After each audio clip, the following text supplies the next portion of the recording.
Hello, I've got a ton of time at the moment, surprisingly so I thought I would do an unboxing video of this Tascam DR22WL. And why do I have a ton of time at the moment? Even though I'm working on a feature at the moment, it's because they've gone off and done a scene in a limo.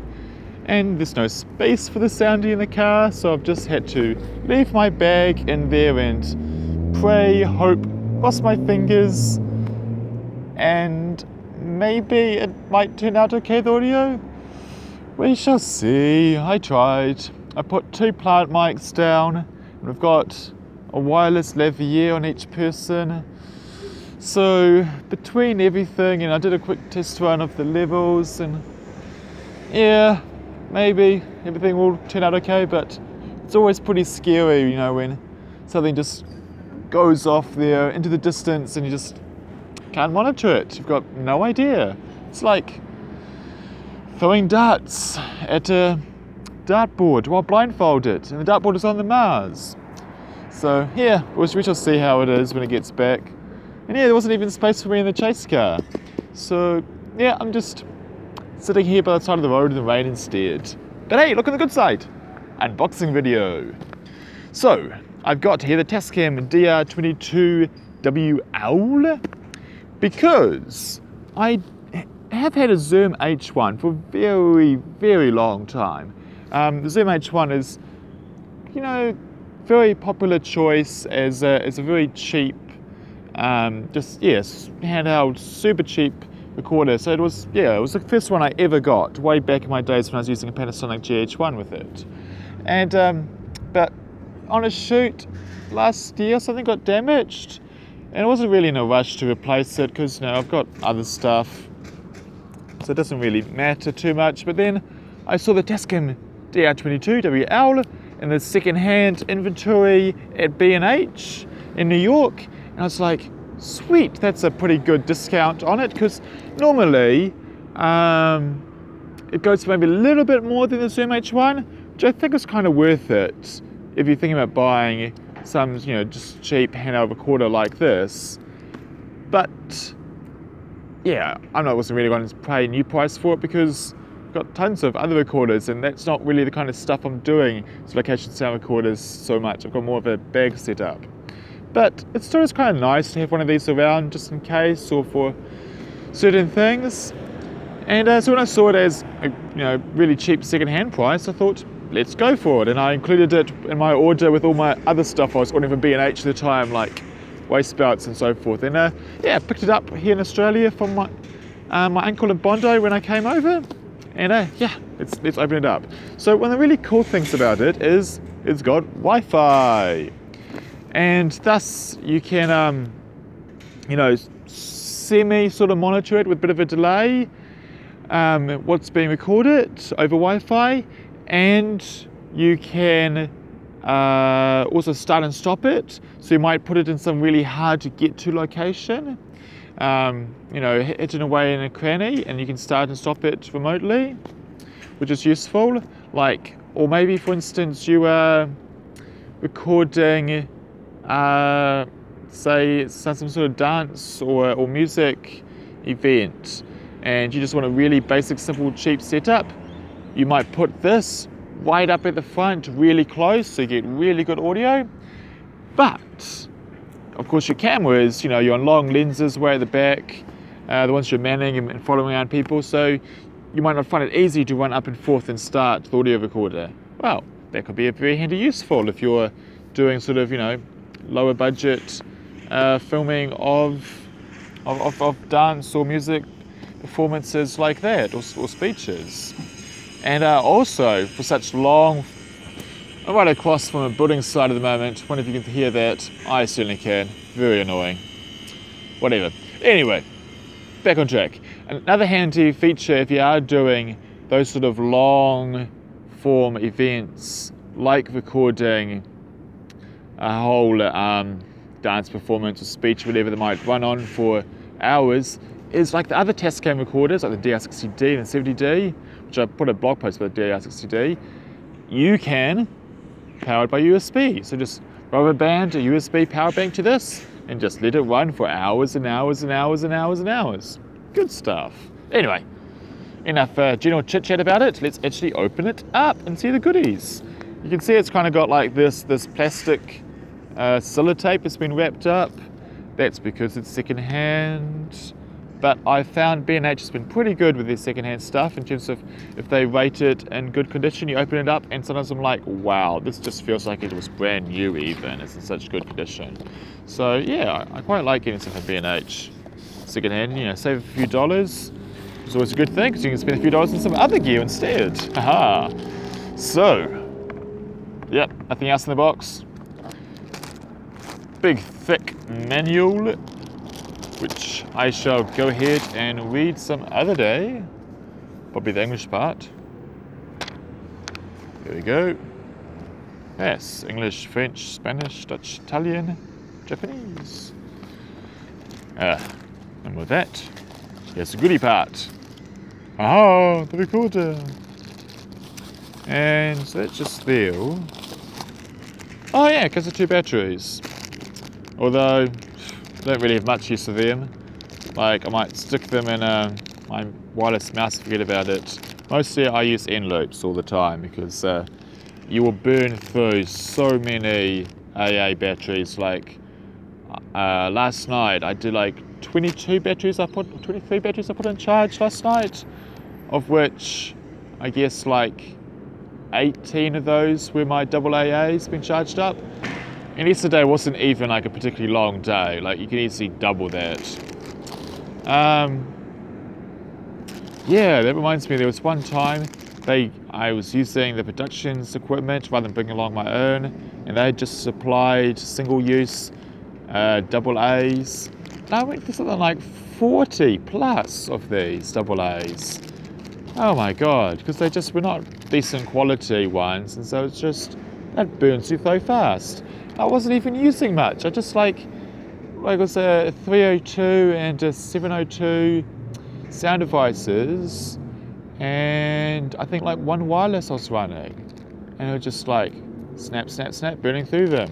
So yeah, that's why I recommend using end loops. You know, save the environment, and they're actually quality, and they will last you a decent amount of time, and not just spend half your day swapping batteries in and out. Anyway, still, it's really cool that Tascam supplies you with 2 max alkaline AA size batteries. And this other item here is micro USB to USB connection. I wonder why they give you that. I mean, that's nice. I mean, you can use it, obviously, well, I guess it's so you can update firmware. But yeah, you also use it so you can get a power bank. And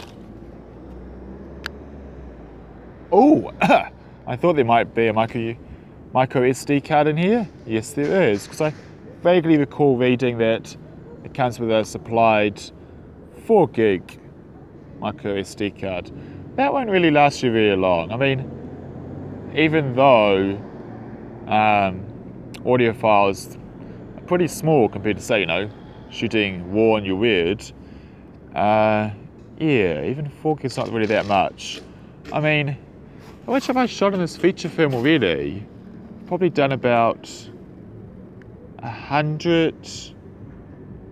Yeah, somewhere way over 100 gigs I've just shot, and we've still got like a few more weeks to go. But yeah, this is not an 8-track recorder, and 4 gigs is a good little bonus they gave you to start up. A bit like, you know, this battery is something that's cool. And yay, here it is. Seeing as I'm sure they're still ages away for coming back, let's put the batteries in and turn it on. First of all, just have a bit of a look around. So, big physical buttons here for levels. That's for the mic in. Because yeah, one of the handy features of the CMH1 people would use it for is just, it's a super cheap wireless lav. And so you just get like $30-40 Aspen lav, plug it in, stick this in the groom's pocket or whoever it is you're miking up, and there for pretty low cost you've got wireless lav, but it's, you know, not wireless. But yeah, the times that the levy is handy to have. So yeah, that's a good ultra low budget setup. Not one that I'd recommend these days, although I did do it myself quite a lot on weddings and short films or whatever, way back when I started out. But if the person was considering that approach instead of buying wireless, which is, like, I really would recommend you get a wireless instead, because it's just so important monitoring. Like, would you shoot your video without a screen so you don't know what you're pointing at? I mean, you can guess what you're pointing at, but you wouldn't do that. You wouldn't shoot your video like that. So it's really important to monitor what you're shooting. But if for whatever reason you're not going to monitor it because maybe you can't afford wireless, which is sad, because like wireless is getting so affordable these days. There's so many more options coming out, and but watch out, there's even more coming in the near future. Anyway, enough about that. Where was I? And you can pick up amazing bargains secondhand. Like, I've picked up my Sony UWP D11s for insane bargains, sometimes secondhand on eBay. But yeah, okay, I understand that sometimes you might not afford wireless. Another reason might be if you're a one-person run-and-gun shooter, you might be so intensely busy, you might not really be properly monitoring the audio anyway, so you're just going to be sitting and forgetting. And if you don't need to worry about RF hits, maybe that can be a small net gain in your favor. So anyway, I'd rather not people do the Zoom H1 into S-Band Lav approach, but instead just get yourself a Tascam DR1011, or if you're not in America with a screwed up Zaxcom with the lawyer fight patents, you can actually get the original Tascam DR10L that actually allows you to have an 3.5mm output as well. But yeah, because of Zaxcom and laws and patents and government regulations, yeah, you can only now buy the Tascam 10 DR10L version. Just saw cars pull up, I wondered if they were us. Anyway, so yeah, the good thing about the Tascam DR10L is that it's actually designed for that purpose that people would use that Zoom H1 for, and that, you know, it's got a nice small, it's not the Zoom form factor, which is nice and small, but it could be better. It could be more like what you want a transmitter pack to be. And it's got, really usefully, a locking 3.5mm connection, so don't need to worry that, you know, somebody might just yank out the lav mic in from the Zoom H1 because it doesn't lock. So having a locking 3.5 is so good. And like other Tascam recorders, although I've got to check, I'm not sure if this has dual recording, but yeah, like other Tascam recorders like the DR60D and DR70D and the latest DR680 Mark II, it has a safety level. So the DR10L, you can set it at one level and have another safety level, so that if they do speak at a higher volume, you've still got that safety track that can save you. So, you know, which is really important if you're not going to be monitoring it, just leave it on the person while they walk around. So anyway, enough about the Tascam DR10L. I might start to sound like a Tascam fanboy any second now, but you know, I did quite like my DR60D, and I've used the DR70D and quite like that. And I own two DR680s before I upgraded to my F4. So yeah, I quite like them, and I think if you want like really good bang for buck, Tascam is pretty fantastic. I just hope that Tascam will get their act together and bring out soon an update to compete against the Zoom F4 and F8. Because yeah, for the point of where I'm at, I definitely really like the F4 or the F8. But yeah, hopefully a Sennheiser 63 is my future. Anyway, back to this. Where was I? I get sidetracked. Yeah, I was saying about how you can use this like I was using the Zoom H1 and many other people do. You can send left ear into this 3.5mm jack connection, or like I have in my bag over there, if you've got an XLR to 3.5mm connection, you could send it in here. But if you're using it with XLR microphone. Quite a lot of them do need phantom power, so you either will need to add in some kind of preamp like Sound Devices, Mix Pre-D, or 302, or one I've got is MP1, Sound Device MP1, and Shure made the Shure FP23 from memory. They are really cheap. You can pick it up for not much more than what this might be, or maybe price of 2 of these, and they can give you nice Sound Devices quality preamp in front. Anywho, so yeah, so I was, or you can use something like an NTG2 or Tascam has a ME66K6, and that K6 powering unit can also give power, so you don't need phantom power. But anyway, so yeah, that 3.5 is in there. Oh, but the whole reason I was mentioning that is one of the benefits about this being Wi-Fi is that unlike on the Zoom H1, you'd set it up on a person and you're just like, I don't know how much clothing rustle this has, or you might like look at the levels here and get them to talk a bit, and you're like, okay, so that's around about the right level. But then once they start actually going around, you're like, hang on, they're now delivering their lines or speeches or whatever at a totally different level than what I was trying to ask them to give an example as. Like, oh, it's so irritating when actors or talent or whatever just are different in rehearsal to the actual shoot. Like, oh my God, just consistency will make your job easier. But you know, that's part of your job, is just having to react and work around that, and also find ways to sort of, you know, determine that before the fact. So often when I'm trying to check levels, I won't ask the actor just talk. I'll ask them, could you deliver a line or two? And so if they just talk, they might say, hello, 1, 2, 3, checking, which could be completely different to what their lines might be, which is when they're whispering about a very quiet, emotional moment, or shouting about whatever. Anyway, so yeah, try to, you know, get a more realistic aspect of that. Anyway, so back to this point, as I've been distracted for probably the last 2 hours now. As this has Wi-Fi, you don't just need to leave them wandering around like a person would with the Zoom H1. You can check on your phone and actually see, like, if they suddenly change their levels, is it appropriate or does it need to be changed or not? Like, that's a pretty useful feature. So yeah, I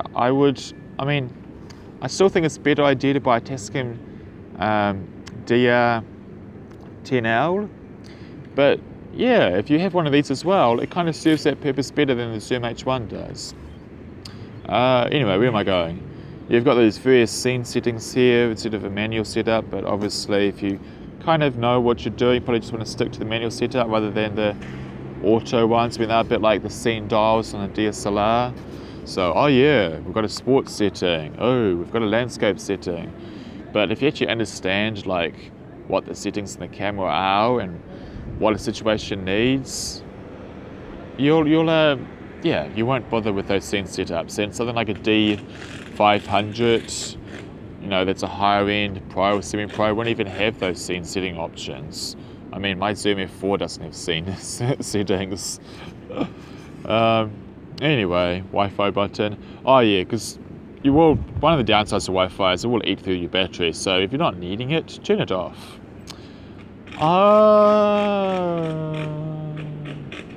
Oh, that's not input level. It's actually output level. I didn't see that on that downside. So, that's the input level. Nice big physical knobs. I'm always a big fan of physical knobs. They're so much easier and quicker to use than diving into a menu and tapping and good stuff. I think that is... Do we have to do it? Was it menu based for the Zoom H1? I forget. It's been so long since I last used it. I knew it had buttons inside, but now I think about it in volume. Anyway, big record button, big red one. It doesn't launch nukes, that red button. It records. Oh yeah, standard. What's that? 1/4 inch? Something, whatever it is. Mind blank. Yeah, so you can screw it onto your top of a light stand or mount it onto your camera cage somehow. That's always useful. That looks like you can put a lanyard through it if you want to hang it from your neck. What else do we have here? Of course, we've got the XY pattern, I guess cardioid microphones are probably here. And, oh yep, this holds it, so that's quite useful if you are going to put it on and leave it on a person. That just locks it, so if they touch anything, it won't change the settings. And that turns it on, of course. Kind of having second thoughts about putting the batteries on and having a play around with it on camera, because it is starting to rain. So I'm going to cut this short. Goodbye, see ya. Like, subscribe and all that stuff.